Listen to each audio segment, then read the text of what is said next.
بسم اللہ الرحمن الرحیم۔ السلام علیکم۔ عشق کا شین بائی علیم الحق حقی۔ آج بہت دن کے بعد میں اس کی ریکارڈنگ کرنے لگی ہوں۔ یہ میں نے ابھی سٹارٹ ہی کیا تھا تو میری امی کی طبیعت خراب ہو گئی تھی تو پھر میں یہ کنٹینیو نہیں کر سکی تھی۔ تو پھر اس کے بعد جو ہے امی ٹھیک ہوئی تو میری بہن آ گئی، ان کے بچے تھے تو وہ پھر ذرا ٹائم نہیں ملتا تھا، ایک تو دن بھی سردیوں کے چھوٹے ہوتے ہیں۔ اب انشاءاللہ میں یہ لگاتار ہی کروں گی انشاءاللہ، اور آپ سب کا شکریہ ادا کرنا تھا مان جاؤ پہ۔ آپ لوگوں نے اتنا زیادہ اپریشیٹ کیا مجھے، تو وہ جو ہے واقعی وہ اچھا ناول تھا، بہت اچھا تھا اور پڑھتے ہوئے بھی مزہ آتا تھا۔ آپ لوگوں نے سنا، آپ لوگوں نے انجوائے کیا، بتایا مجھے بہت اچھا لگا۔ اس طرح کے اور اگر کوئی ناول ہو آپ لوگوں کو پتہ ہو تو آپ لوگ ضرور بتائیں، انشاءاللہ ضرور ریکارڈ کروں گی میں۔ گاؤں میں سناٹا تھا، ادھر ادھر گھومنے والے آوارہ کتوں کے سوا کہیں کوئی زیرو نظر نہیں آ رہا تھا۔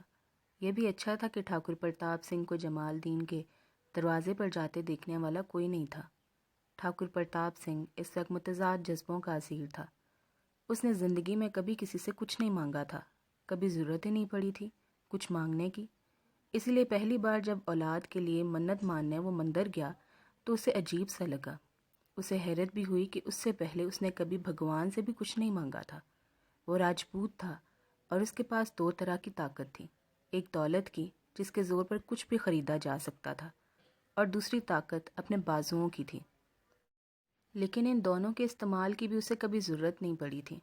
طبعاً وہ نیک اور شریف النفس تھا، اس نے کبھی ایسی کوئی خواہش ہی نہیں کی، وہ تو ہمیشہ دوسروں کو دیتا ہی رہا تھا۔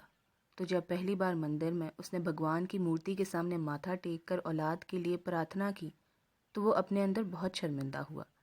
شرمندگی اس بات کی بھی تھی کہ وہ کچھ مانگ رہا ہے، اور اس بات کی بھی تھی کہ اس سے پہلے اس نے بھگوان سے کسی بھی طرح کا تعلق رکھا ہی نہیں تھا، اس نے کبھی پوجا بھی نہیں کی تھی، اور اس وقت اپنی غرض سے اس کے سامنے سر جھکاتے ہوئے بھی اس کے دل میں کوئی جذبہ نہیں تھا، عبودیت کا احساس تک نہیں تھا اسے۔ پہلی بار اسے پتہ چلا کہ منش کے پاس کتنی ہی طاقت ہو، وہ بہرحال غرض مند ہوتا ہے اور اس پر بے بسی طاری ہوتی ہے۔ اگلے 18 برسوں میں کون سی ایسی چوکھٹ تھی جہاں اس نے سر نہ جھکایا ہو؟ اس نے سادھوؤں کے پیر چھوئے، درختوں کے سامنے ماتھا ٹیکا، اولاد کی طلب نے اسے بھکاری بنا دیا۔ کبھی کبھی راجپوت کی انا کے زخم سے ٹیسیں اٹھتی تو وہ سوچتا، کوئی بات نہیں، بھگوان کے سامنے ہی تو ہاتھ پھیلائے ہیں نا، جس سے راجے مہاراجے بھی بھیک مانگتے ہیں، یہی ایک مقام تو ہے جہاں ہر منش جھکنے پر مجبور ہو جاتا ہے۔ وہ بھکاری بن کر پھرتا رہا، آخر اسے بیٹا مل گیا، اور اب وہ بیٹا اس سے ایک ایسی چیز مانگ رہا تھا جو اس کے اور اس کی پتنی کے پاس نہیں تھی۔ وہ چیز بھگوان کے پاس بھی نہیں تھی، ہاں ایک منش کے پاس تھی، سو اس کے لیے اب اسے ایک منش کے سامنے ہاتھ پھیلانا تھا، اور منش بھی وہ جس کا دھرم ہی دوسرا تھا، اور وہ اس کا مزارع تھا جسے اس نے زمین بخش دی تھی۔ وہ منش آج تک اس کا احسان مانتا تھا، مگر آج کے بعد صورتحال الٹ جائے گی۔ اب وہ اس کا احسان مانے گا، مانتا رہے گا جیون بھر۔ یہ سوچتے ہوئے ٹھاکر کا جی چاہا کہ پلٹ جائے، مگر کم وقت میں اتنا کچھ ہو چکا تھا، اس نے اتنا کچھ دیکھ لیا تھا کہ مشکل باتیں بھی اس کی سمجھ میں آنے لگی تھی، بھگوان کی باتیں، اور وہ اتنی مشکل سے ہاتھ آنے والے بیٹے کو کھونا نہیں چاہتا تھا۔ یہ سچ صحیح کہ جس نے چراغ جلایا ہے وہ اسے بجھنے نہیں دے گا، لیکن وہ اسے ناقدرہ سمجھ کر اسے چھین لے اور کسی قدردان کو دے دے تو اسے کون روک سکتا ہے؟ پھر اس کی حویلی میں تو اندھیرا ہوگا اور چراغ کسی اور کے گھر کو روشن کر دے گا۔ نہیں، یہ تو وہ گوارا ہی نہیں کر سکتا۔ اور یہ کتنی عجیب بات تھی کہ اس کے گاؤں میں وہی ایک مسلمان پریوار تھا، وہ خود اس پریوار کو دوسرے گاؤں سے ان پر مہربانی کر کے انہیں بچا کے یہاں لایا تھا اس دن کے لیے۔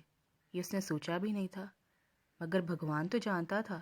یہ تو وہ اب سمجھ رہا تھا کہ اس وقت اس نے ان پر نہیں، خود پر احسان کیا تھا۔ وہ جانتا تھا کہ وہ اس کا احسان مانتے ہیں، اس کے لیے کچھ بھی کر سکتے ہیں، شاید اگر وہ جمال دین سے جان بھی مانگ لے تو وہ انکار نہ کرے، لیکن وہ ٹھاکر پرتاپ سنگھ مانگنے والا تو نہیں تھا۔ یہ الگ بات کہ مانگنے پر مجبور ہو گیا تھا۔ چھوٹے نے، اس کے چھوٹے ٹھاکر نے اپنے دودھ کے لیے اسی گھر کی عورت کو پسند کیا تھا، تو اب وہ ان کے سامنے جھولی پھیلائے گا، ان سے بھیک مانگے گا۔ یہ سوچ کر اس کے قدم پھر ٹھٹکے۔ یہ ضروری تو نہیں تھا کہ وہ خود جا کر سوال کرے، ضرورت کی جھولی پھیلائے۔